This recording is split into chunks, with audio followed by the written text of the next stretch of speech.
Members of Congress, I have the high privilege and the distinct honor in presenting to you His Excellency Narendra Modi, Prime Minister of the Republic of India.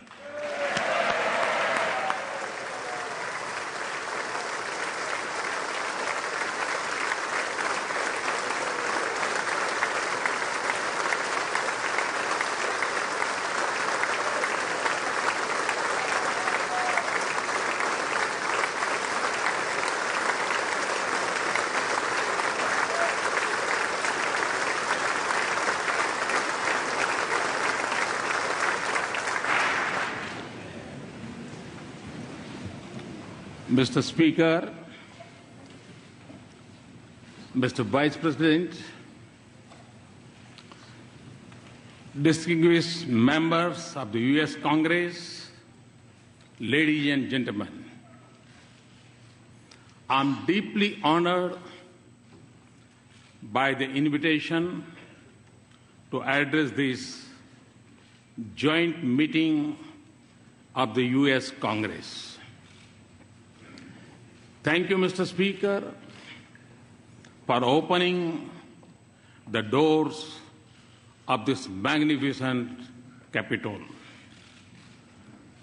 This temple of democracy has encouraged and empowered other democracies the world over.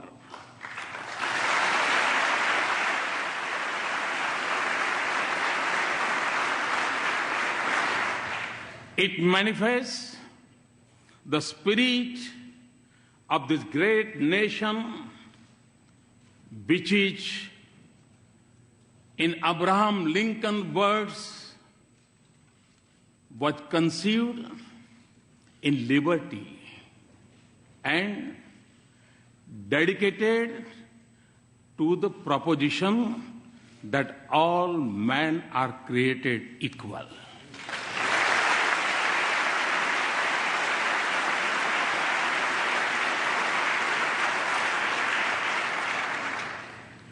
In granting me this opportunity, you have honored the world's largest democracy and its 1.25 billion people.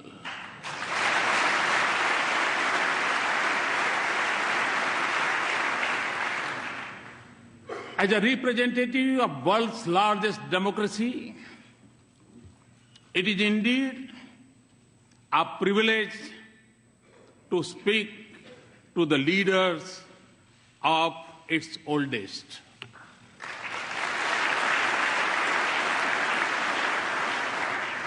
Mr. Speaker, 2 days ago, I began my visit by going to the Arlington National Cemetery, the final resting place of many brave soldiers of this great land.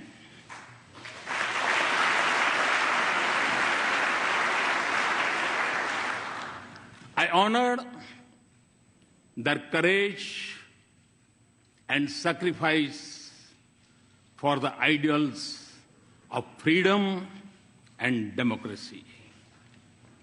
It was also the 72nd anniversary of the D-Day. On that day, thousands from this great country fought to protect the torch of liberty.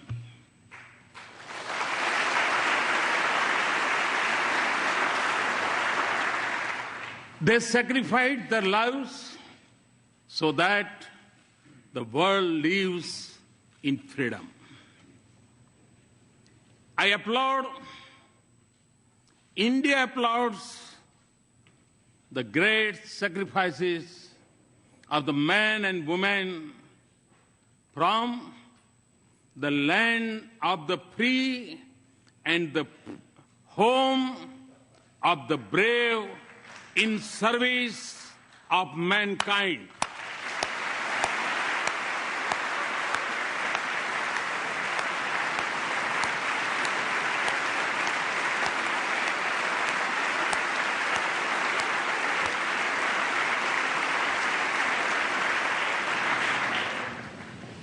India knows what this means because our soldiers have fallen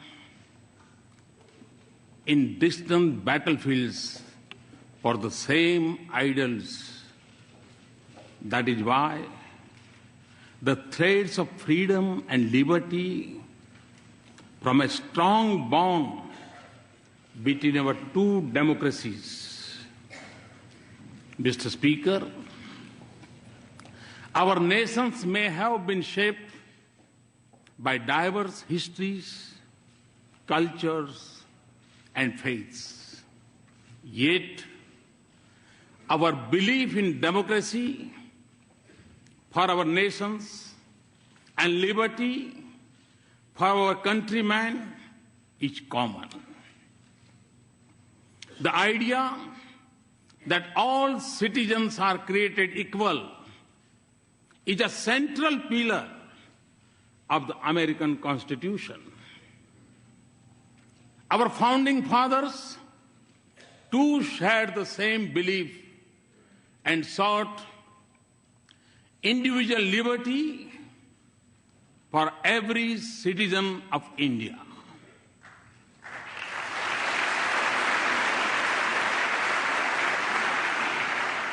There were many who doubted India when, as a newly independent nation, we repose our faith in democracy. Indeed, wagers were made on our future, but the people of India did not waver. Our founders created a modern nation with freedom, democracy, and equality at the essence of its soul. And in doing so, they assured that we continue to celebrate our age-old diversity. Today, across its individuals and institutions, in its villages and cities, in its streets and states, are anchored in equal respect for all faiths and in the melody of hundreds of its languages and dialects. India lives as one. India grows as one. India celebrates as one.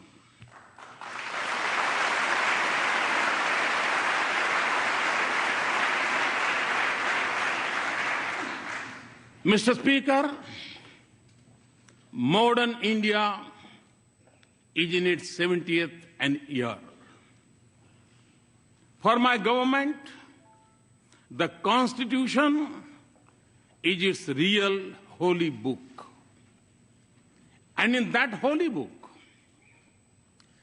freedom of faith, speech, and franchise, and equality of all citizens, regardless of background, are enshrined as fundamental rights.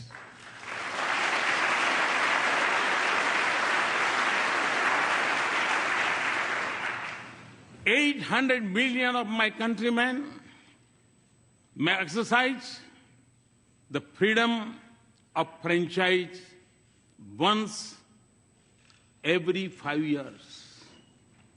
But all the 1.25 billion of our citizens have freedom from fear, a freedom they exercise every moment of their lives.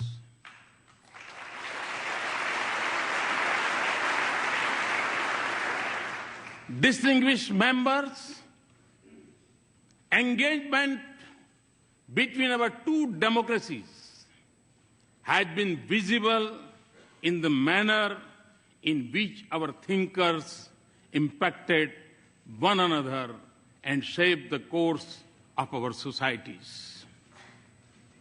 Thoreau's idea of civil disobedience influenced our political thoughts. And similarly, the call by the great sage of India, Swami Vivekananda, to embrace humanity was most famously delivered in Chicago.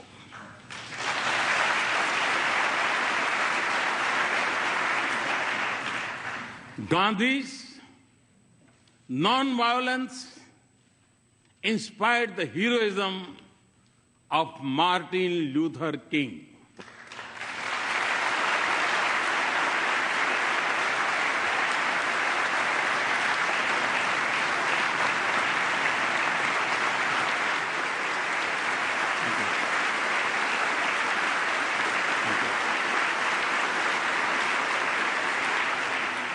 Today, a mere distance of 3 miles separates the Martin Luther King Memorial at Tidal Basin from the statue of Gandhi at Massachusetts Avenue.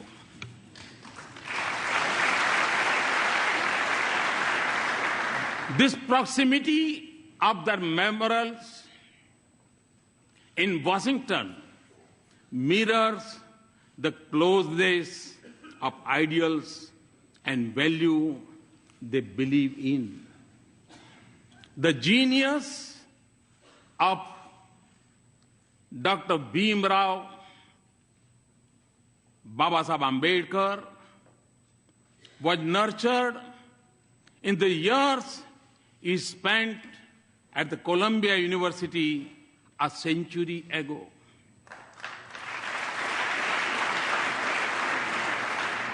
The impact of U.S. Constitution on him was reflected in his drafting of the Indian Constitution some 3 decades later.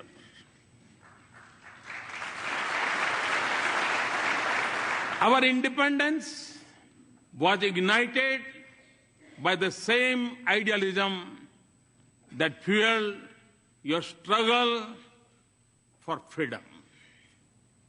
No wonder then that former Prime Minister of India, Sri Atal Bihari Vajpayee, called India and the US natural allies.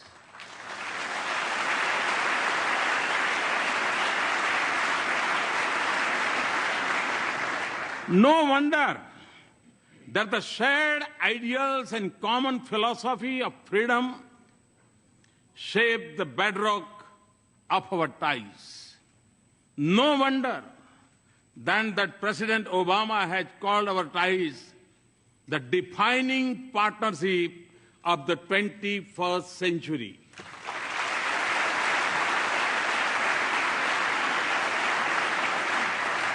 Mr. Speaker, more than 15 years ago, Prime Minister Vajpayee stood here and gave a call to step out of the shadow of hesitation of the past.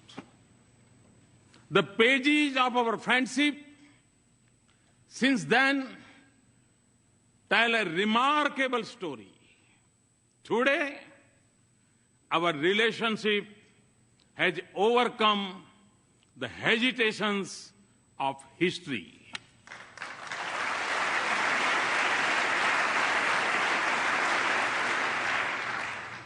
Comfort, candor, and convergence define our conversations. Through the cycle of elections and transitions of administration, the intensity of our engagements has only grown. And In this exciting journey, the U.S. Congress has acted as its compass. You have helped us turn barriers into bridges of partnership.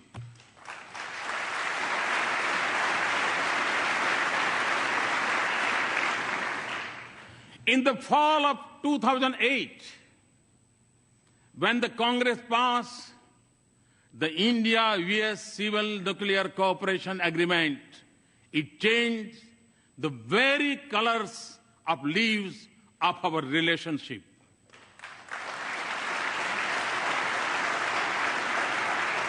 We thank you for being there when the partnership needed you the most. You have also stood by us in times of sorrow. India will never forget the solidarity shown by the U.S. Congress when terrorists from across our border attacked Mumbai in November of 2008.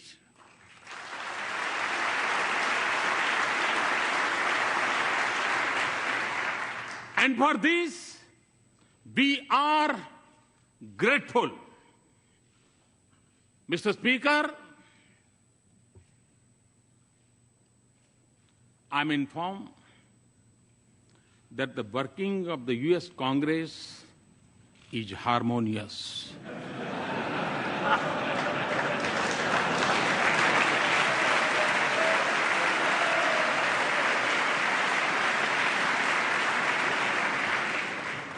I'm also told that you are well known for your bipartisanship.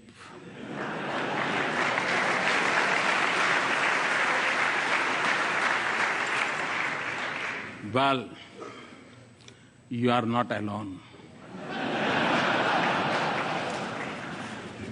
Time and again, I have also witnessed a similar spirit in the Indian Parliament.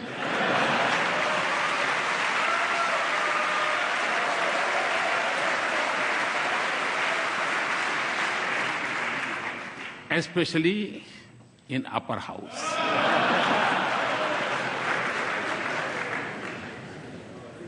So, as you can see, we have many shared practices. Mr. Speaker, as this country knows well,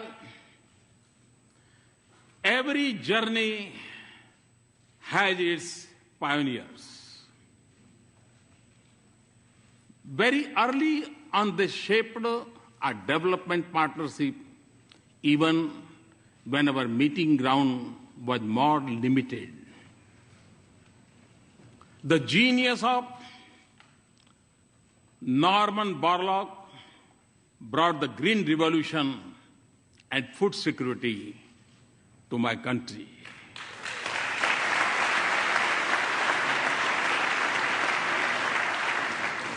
The excellence of American universities nurtured institutions of technology and management in India.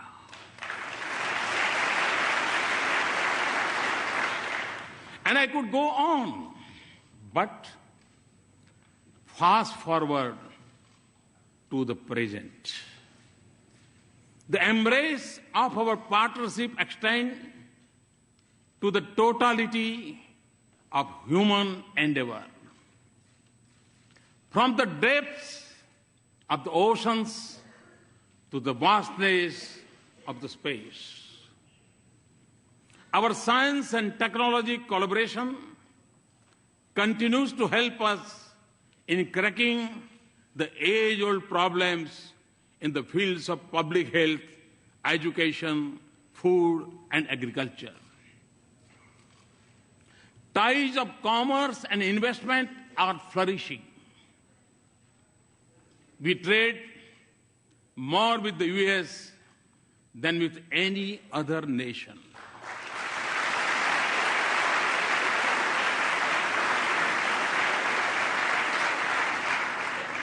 And the flow of goods, services, and capital between us generates jobs in both our societies. As in trade, so in defense. India exercises with the United States more than we do with any other partner.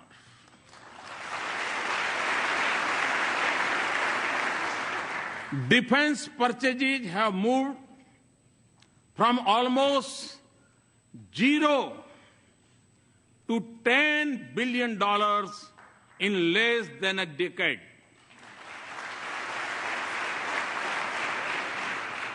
Our cooperation also secures our cities and citizens from terrorists and protects our critical infrastructure from cyber threats. Civil nuclear cooperation, as I told President Obama yesterday, is a reality. Mr. Speaker, our people-to-people links are strong, and there is a close cultural connect between our societies. Siri, you are familiar with the Siri. Siri tells us that India's ancient heritage of yoga has over 30 million practitioners in the US.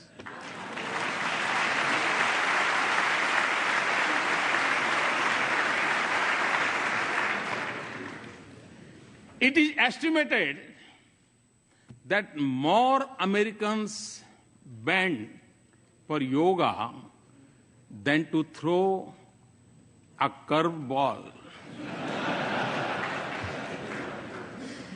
And no, Mr. Speaker, we have not yet claimed intellectual property right on yoga.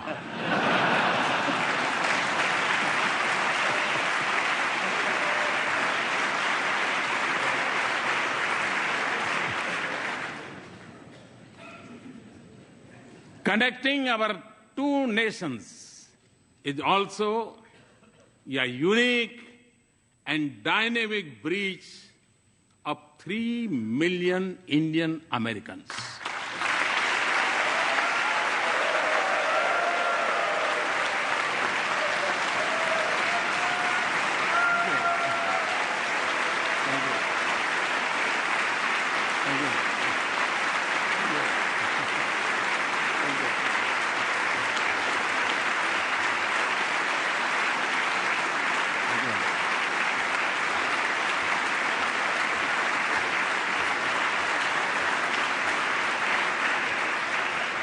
Today, they are among your best CEOs, academics, astronauts, scientists, economists, doctors, even spelling bee champions.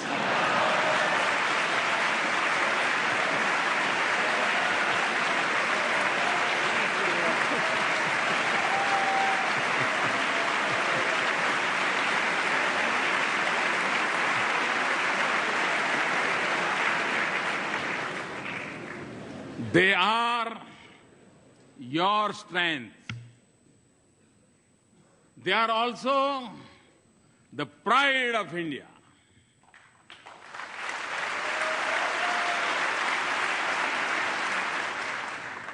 They symbolize the best of both our societies. Mr. Speaker, my understanding of your great country began long before I entered public office. Long before assuming office, I traveled coast to coast, covering more than 25 states of America.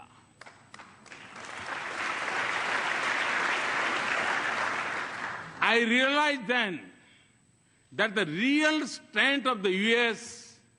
was in the dreams of its people and the boldness of their ambitions.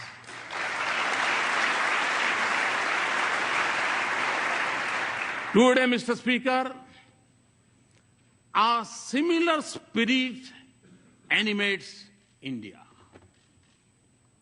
Over 800 million youth are spatially impatient. India is undergoing a profound social and economic change.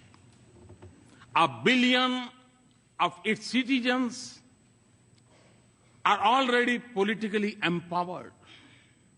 My dream is to economically empower them through many social and economical transformations, and do so by 2022, the 75th anniversary of India's independence.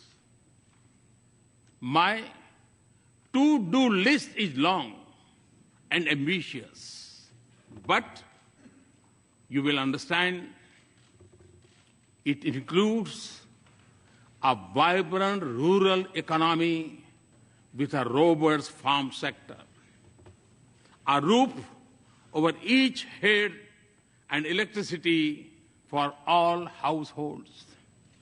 To skill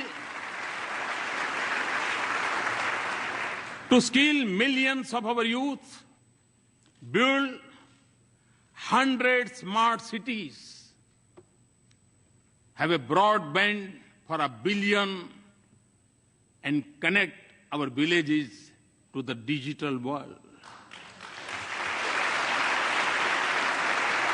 And create a 21st century rail, road, and port infrastructure. These are not just aspirations. They are goals to be reached in a finite time frame and to be achieved with a light carbon footprint with greater emphasis on renewables.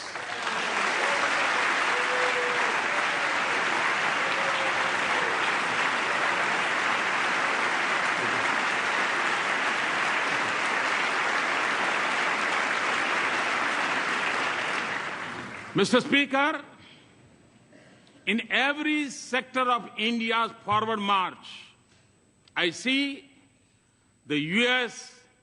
as an indispensable partner.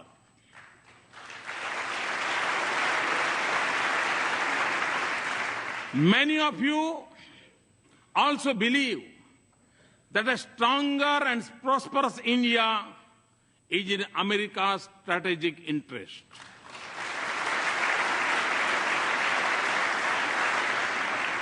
Let us work together to convert shared ideals into practical cooperation. There can be no doubt that in advancing this relationship, both nations stand to gain as the U.S. businesses search for new areas of economic growth, markets for their goods, a pool of skilled resources, and a global locations to produce and manufacture. India could be their ideal partner.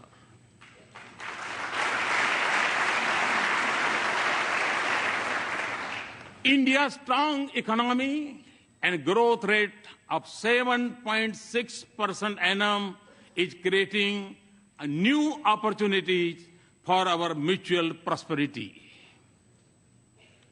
Transformative American technologies in India and growing investment by Indian companies in the United States Both have a positive impact on the lives of our citizens. Today, for the global research and development centers, India is the destination of choice for the US companies. Looking eastward from India, across the Pacific, the innovation strength of our two countries comes together in California.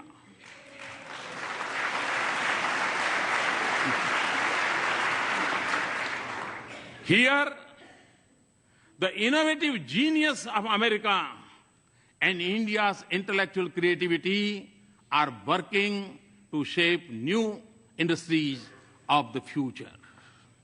Mr. Speaker, the 21st century has brought with it great opportunities, but it has also come with its own set of challenges.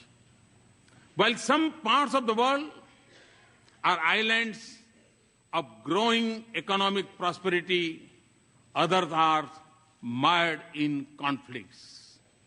In Asia, the absence of an agreed security architecture creates uncertainty. Threats of terror are expanding and new challenges are emerging in cyber and outer space. And global institutions conceived in 20th century seem unable to cope with new challenges or take on new responsibilities. In this world of multiple transitions and economic opportunities, growing uncertainties and political complexities, existing threats and new challenges, our engagement can make a difference by promoting cooperation, not dominance, connectivity, not isolation, inclusive, not exclusive mechanisms, respect for global commons, and above all, for international rules and norms. India is already assuming her responsibilities in securing the Indian Ocean region. A strong India-US partnership can anchor peace, prosperity, and stability from Asia to Africa and from Indian Ocean to the Pacific.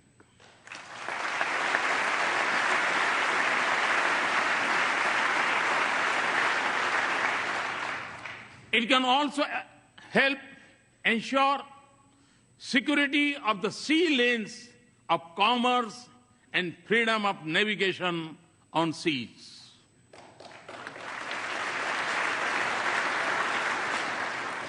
But the effectiveness of our cooperation would increase if international institutions frame with the mindset of the 20th century, where they reflect the realistic of today.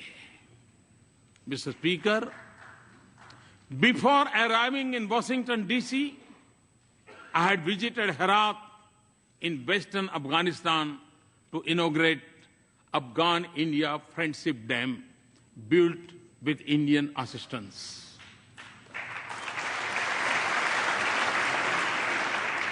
I was also there on the Christmas Day last year to dedicate to that proud nation, its parliament, a testimony to our democratic ties.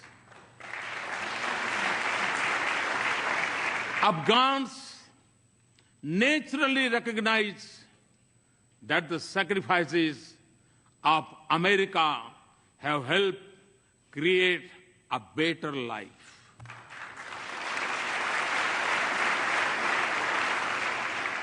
But your contribution in keeping the region safe and secure is deeply appreciated by even beyond. And India too has made an enormous contribution and sacrifices to support our friendship with Afghan people. A commitment to rebuild a peaceful and stable and prosperous Afghanistan is our shared objective. Yet, distinguished members, not just in Afghanistan, but elsewhere in South Asia and globally, terrorism remains the biggest threat. In the territory stretching from west of India's border up to Africa, it may go by different names, from Lashkar-e-Taiba to Taliban to ISIS, but its philosophy is common, of hate, murder, and violence. Although it is a shadow spreading across the world, it is incubated in India's neighborhood. I commend the members of the U.S. Congress for sending a clear message to those who preach and practice terrorism for political gains.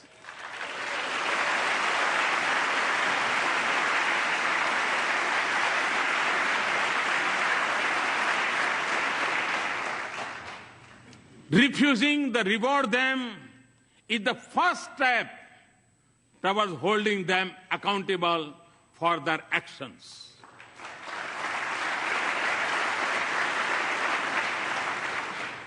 The fight against terrorism has to be fought at many levels, and the traditional tools of military intelligence or diplomacy alone would not be able to win this fight.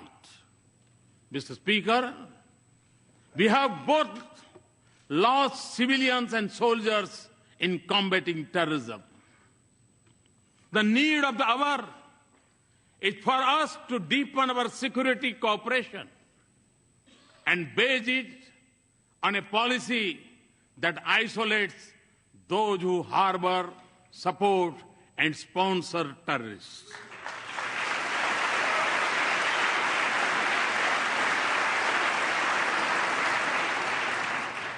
That does not distinguish between good and bad terrorists, and that delinks religion from terrorism.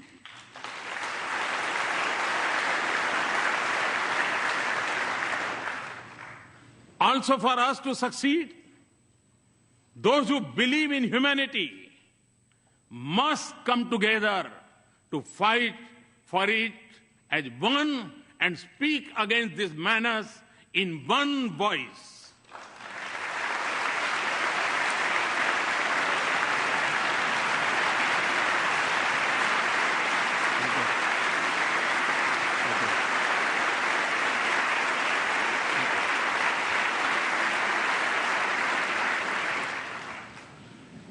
Terrorism must be